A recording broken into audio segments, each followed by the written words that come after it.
நேற்று உதயநிதி ஸ்டாலின் பேசும்போது ஈடிக்கு நாங்கள் பயப்பட மாட்டோம், மோடிக்கும் பயப்பட மாட்டோம் அப்படின்னு ஒரு கருத்து சொல்லியிருக்காரு.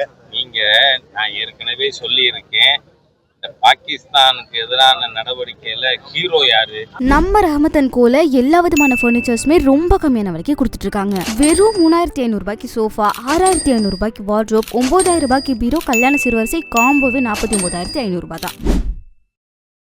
மோடிக்கும் பயப்பட மாட்டோம், ஈடிக்கும் பயப்பட மாட்டோம் என்று வீணாக வார்த்தையை விட்ட துணை முதல்வர் உதயநிதி ஸ்டாலின் கொஞ்சம் அடக்கி வாசிக்க வேண்டும் என பாஜக மூத்த தலைவர் ஹெச் ராஜா பதிலடி கொடுத்துள்ளார். முதலமைச்சர் கலந்து கொண்டாங்களா சார் இந்த கூட்டம்? அது சில பேர் 3 வருஷம் கழிச்சு தான் கலந்துக்கிட்டாங்க. இது ஒரு 3 வருஷமா பாவம் அவருக்கு சரியா புத்தியில படல, இப்ப புத்தியில பட்டிருக்கு அப்படின்னு நான் நினைக்கிறேன். நேற்று உதயநிதி ஸ்டாலின் பேசும்போது ஈடிக்கு நாங்கள் பயப்பட மாட்டோம், மோடிக்கும் பயப்பட மாட்டோம் அப்படின்னு ஒரு கருத்து சொல்லியிருக்காரு. நான் ஏற்கனவே சொல்லியிருக்கேன், பாகிஸ்தானுக்கு எதிரான நடவடிக்கையில ஹீரோ யாரு? ஆகாஷும் பிரம்மாசும். அந்த ஆகாஷ் பாகிஸ்தானை அதகலப்படுத்தியது. இப்போ ஒரு ஆகாஷ் வந்திருக்காரு அறிவாலயத்தை அதகலப்படுத்த. அதனால ஒன்றும் கவலை இல்லை.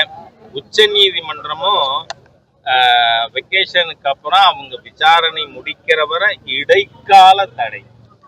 அதை நினைச்சுக்கிட்டு உதயநிதி மாதிரி இருக்கிறாள் ரொம்ப ஆடப்படாது, கொஞ்சம் அடக்கி பேசுங்க, இல்லைன்னா வேலை கொடுக்க வேண்டியது.